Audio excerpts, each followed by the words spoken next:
porque hubieron 100 militantes y dirigentes muertos del MIR.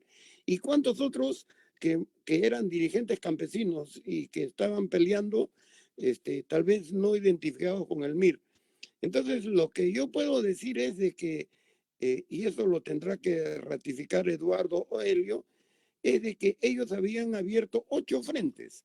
Sé de que el propio Helio es uno de los que cayó y era famoso, que le decían el cejón, por eso me dejaba las cejas, porque él cayó preso y se escapó, ¿no? En medio de un tiroteo que no le dieron. Entonces, esa era la guerrilla de Ayabaca. Pero había otro grupo en Jaén, había otro grupo en la zona de la Libertad. Bueno, eso yo no estoy la persona autorizada a decir, pero sí sé que habían 8 focos guerrilleros listos, pero que después se unificaron y se redujeron a 3 para tener más contundencia. Entonces, en ese sentido, el MIR sí estaba preparado. Bueno, sobre las otras cosas, yo por el hecho de la historia posterior, fui director de Relaciones Públicas en la Universidad de San Marcos y actualicé la Gaceta Sanmarquina y saqué varios números, a Dante le constará eso, y uno de ellos fue la historia de la izquierda, el tronco PC. Y ahí anuncié que iba a sacar 3 números por los 3 troncos que yo consideraba era el origen de todos los sectores de la izquierda, o sea, donde se habían desprendido. Y ahí lo puse al APRA, ¿no? Porque por muchas discrepancias que pueda haber con el APRA, pero o sea, el MIR fue una subversión dentro del APRA, ¿no? Y después fue un desarrollo, ¿no? A lo que sería, bueno, ya eso ya lo ha explicado Ricardo, ¿no? Entonces, ese era el segundo boletín que iba a sacar de la Gaceta Sanmarquina. Y el tercero lo iba a dedicar a la izquierda que, bueno, era independiente, ¿no? Que es el tronco de vanguardia. Entonces, bueno, yo podría seguir hablando, pero estoy de invitado y muchas gracias por haberme dado esta oportunidad. Sí, muchas gracias también a todos los compañeros que nos han escrito también en el chat de Google Meet, a la compañera Yuni, al Foro Salud de Loreto, ¿no? Que nos ha dado el agradecimiento por este genial evento. Bueno, no sé si habría alguna intervención o consulta final antes de dar el pase. En los comentarios, compañero, hay preguntas de la transmisión en vivo. Ya, sí, bueno, acá Renato Aguilar nos comenta, sí, gracias, Bill. Dice, buenas noches, compañeros, tengo 2 consultas, ¿no? Uno, ¿cuál es la tarea de la izquierda revolucionaria en el proceso electoral 2021? Y segundo, ¿qué aportes o lecciones nos dejó el MIR? Bueno, nuevamente también agradecer a los compañeros que nos saludan. Y bueno, básicamente esa sería la única consulta. Y si, bueno, si algún compañero más que se anima a participar, bueno, entonces vamos a continuar con la ronda de respuestas y palabras finales de los expositores. También va a ser en el mismo orden. Tienen, ¿no?, de 5 a 10 minutos para poder responder y dar las palabras finales, ¿no? Entonces continuamos. Adelante, compañero Carlos Honores. Sí, un favor, ¿podría encender su micro?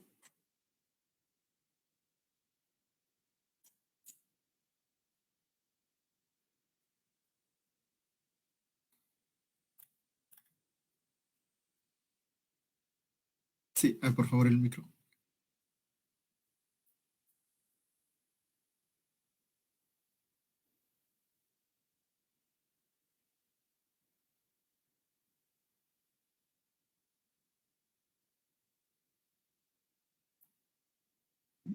Compañero, no se le escucha. ¿Puede encender su micro, por favor? Sí, ahí lo están justamente seleccionando. A ver, unos segundos para que pueda dar su intervención.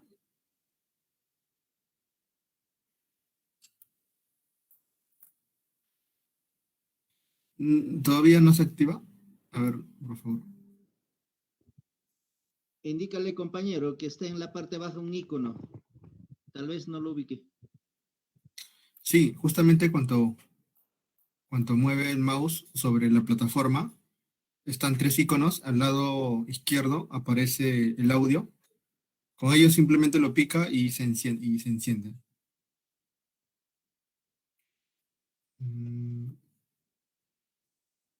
Bueno, esperamos a ver unos segundos para que el compañero pueda... Ya está. Ya está. Adelante.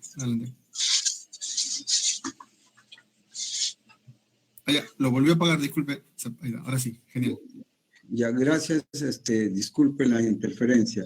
Yo decía que es sumamente importante y el lapso que queda, yo quisiera utilizarlo para los efectos de comprometer a que de una u otra manera temas de esta naturaleza, no solamente en efemérides como las que estamos conmemorando, se toquen, porque yo creo que es un problema angular, ¿no? Yo no soy partícipe de etiquetamientos de izquierda, de derecha, como decía el compañero Gadea. Hay marxistas, leninistas, pero hay marxistas porque han nacido en marzo, ¿no? El problema, yo creo que aquí lo que se tiene que rescatar es la coherencia y esa triada que tenemos que ver con Luis de la Puente Uceda. Ser coherente con lo que pensamos, con lo que decimos, pero fundamentalmente con lo que hacemos. Se planteaba acá, por ejemplo, la cuestión del guerrillero, ¿no? Es el estereotipo que se tiene que hacer.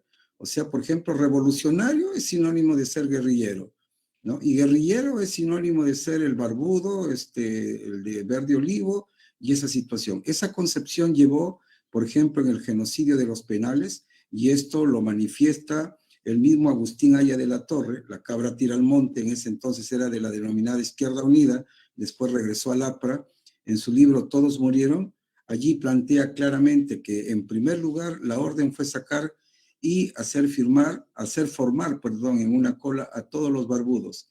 Se los fusiló por el solo hecho de tener barba.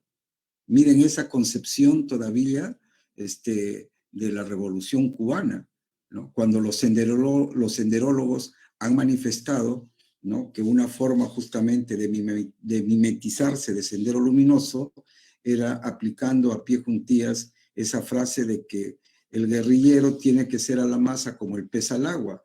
Por eso no utilizaban ningún tipo, a diferencia del MRTA, ¿no?, de vestimenta que los identifique, y por eso también la Convención de Ginebra nunca se les quiso aplicar.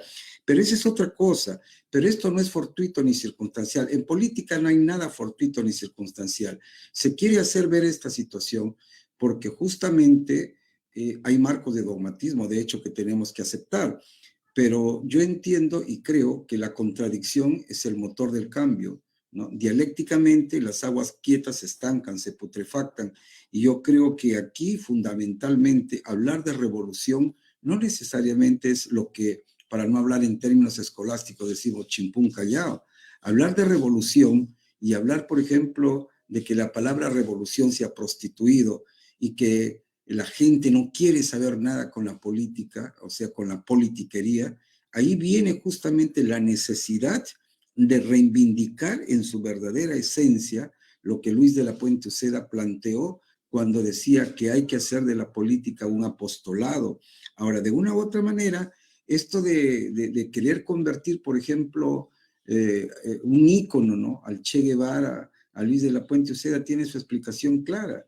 Yo siempre lo cito y no me cansaré de decir, porque es una experiencia anecdótica que me hizo ver cómo los denominados más medios, o sea, los medios de comunicación, influencian dentro de un marco de control social informal dirigida a la psiquis de las personas, ¿no?, vendiéndonos estereotipos. Recuerden ustedes que la foto del Che Guevara es una de las 4 dentro de las 5 fotos más conocidas en todo el mundo, ¿no?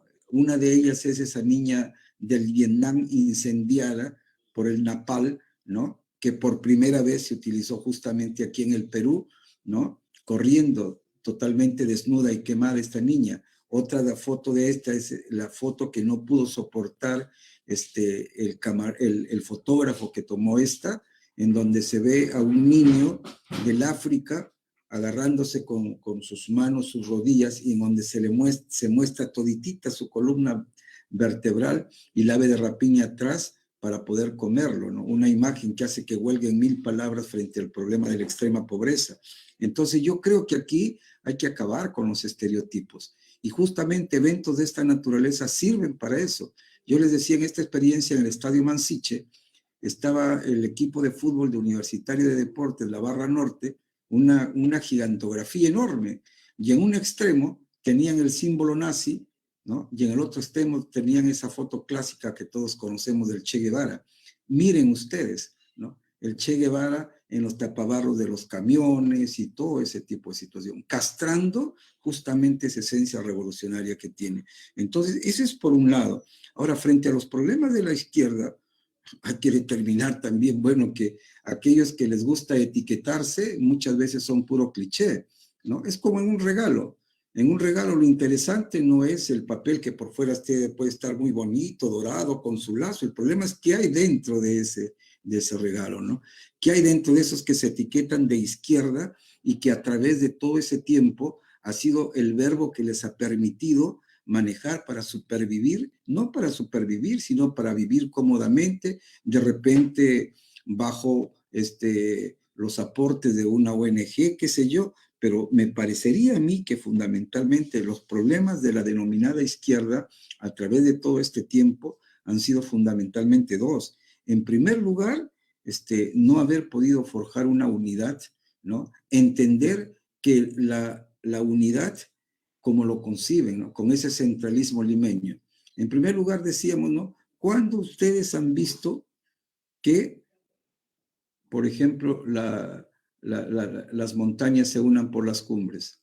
Yo asistí, y acá hay algunos compañeros, como el doctor César Peña Caballero, y también hay otras personas, en el ambiente de Sedalip Tayuri también creo, hubo un compañero que no digo el nombre por razones obvias, en donde se abordó el tema de la izquierda, y abordó su libro y dijo, con esto yo demuestro que soy uno de los protagonistas y uno de los más incansables luchadores por la unidad de la izquierda peruana. Y comenzó a foquear su libro, ¿no? Historia de la izquierda en el Perú. Tal fecha, reunión con Alfonso Barrante de Lingán, Díez Canseco y Agustín Aya de la Torre. Desayuno de tal en tal fecha. Y a las finales, con Agustín Aya de la Torre termina la remembranza porque dice que él quiso jugar de local. ¿Jugar de local en qué sentido? Que quiso que la reunión sea en su casa, el desayuno de trabajo, y no en la de él. Miren esa concepción de lo que es la unidad, ¿no? Hemos dicho que la centralización estratégica es vital, pero tiene que haber una descentralización táctica. En un país multiétnico como nosotros, ¿no? Cerca de 44 etnias que superviven, no hay recetas. Entonces, ese es en primer lugar la situación. Ahora, ¿eso qué genera? Que a las finales, como el sueño del pequeño burgués de la casa propia es la del partido propio. Entonces, todo el mundo, a las finales, cree que el proceso electoral, yendo a esa cuestión estrictamente electoral, se circunscribe, por ejemplo, a dos factores, ¿no? En primer lugar, ser vientre de alquiler. Tengo una cara bonita, soy conocido, soy carismático, de repente por ahí, y vendo mi imagen, pero necesariamente ese vientre de alquiler que me va a coger de quién es, ¿no? Y otra cosa es la teoría del mal menor. Y en esta, la llamada izquierda tradicional, o como la quieren denominar, tiene que ser autocrítica, porque en su momento planteó, por ejemplo, el apoyo a Ollanta Humala, después ha planteado, y para ir más atrás, entre Vargas Llosa y Fujimori, se dijo entre el dragón y el camaleón, hay que apostar por el camaleón. Y ese camaleón resultó, ya ustedes conocen, y no estamos a entrar en detalles. Entonces, el problema pasa porque ahora todo el mundo se etiqueta de izquierda, Antauro Mala dice que es de izquierda, ¿no? Y el problema es que hay que tener mucho cuidado con estos estereotipos y con estas etiquetas, porque ahora sí es cuestión de etiquetamiento y hay que estar a esta altura. Han surgido los denominados neoliberales de izquierda, ¿no? Cuyo sinónimo es ser izquierdistas responsables, ¿no? Vean ustedes de dónde están saliendo. Y eso va unido a otras categorías. Categorías, por ejemplo, capitalismo con rostro humano. Eso me hace recordar a esa vieja tesis aprista de la escopeta de 2 cañones, ¿no? No hay que quitar riqueza al que la tiene, sino que crear al que no lo tiene. O sea, se tiraron por encima, saltaron con garrocha, plusvalía y todo este tipo de situaciones. Entonces, yo creo que necesariamente el problema, y aquí se planteó una situación muy interesante, lucha armada o vía electoral. Me acuerdo en mi época estudiantil, en mediados de los 70, era un tema académico que se discutía pues como discutir soluciones a la pandemia, ¿no? Guerra popular o en su defecto democracia. Y se planteaba el camino de la revolución, que tenía que ver con la tipificación de la sociedad. Si es semifeudal, guerra del campo a la ciudad, o si es capitalista a nivel de ciudades. Y esa era la discusión teórica, ¿no? Yo creo que nosotros tenemos que entender una particularidad, ¿no? Que todo análisis tiene que ver, en primer lugar, con las características y peculiaridades, con la data. Miren ustedes, por ejemplo, si hablamos de derechos humanos, yo milito desde el año 80, que mi promoción de la universidad se llama por la defensa de los derechos humanos. Sería absurdo, tonto e infantil, ¿no? Desde el 10 de diciembre de 1948, que se dio la Declaración Universal de los Derechos Humanos, en este 10 de diciembre cumplimos 72 años vigente de lo que se denomina la Constitución de los países del mundo. Podemos hablar, por ejemplo, en ese entonces de lo que ahora es un vientre de alquiler, estamos hablando de manipulación genética. En materia, por ejemplo, jurídica, podríamos hablar de derechos informáticos cuando ni siquiera había internet. Entonces son otras realidades, pero eso no implica que sobre pretexto de esto planteemos el redimensionamiento ético de los derechos humanos y nos tratemos de volar justamente las características principales que es la integralidad o la universalidad para devenir en posiciones de plantear que la principal característica de los derechos humanos ahorita es la tolerancia, entendida como ¿qué? Aceptación estoica y resignada de la diferencia. Y aquí yo recuerdo el mensaje de Luis de la Puente Uceda en la Plaza San Martín cuando dice, ¿no? Que es más fácil que un camello entre por el hueco de una aguja antes que un rico al reino de los cielos. Pero él planteaba, y esto ha sido tergiversado, lo decía en otros términos. Entonces, en conclusión, aquí el problema es que revolución no necesariamente es sinónimo de lucha armada, ni tampoco podemos rasgar vestiduras y decir, no, esto no puede ser ni esto va a funcionar. Desde la misma Biblia se ha planteado, ¿no?, que cuando se cierran las puertas de la legalidad, se abren las puertas de la violencia. Yo quiero ver aquí al maestro, y digo maestro porque profesores en mi vida académica, desde los 3 años que empecé a estudiar hasta los 63 que tengo hoy día, he tenido mucho. Simplemente el maestro Víctor Julio Ortecho Villena, ¿no?, conocido constitucionalista y hombre demócrata, carta cabal, él planteaba, la violencia no es buena ni es mala en abstracto.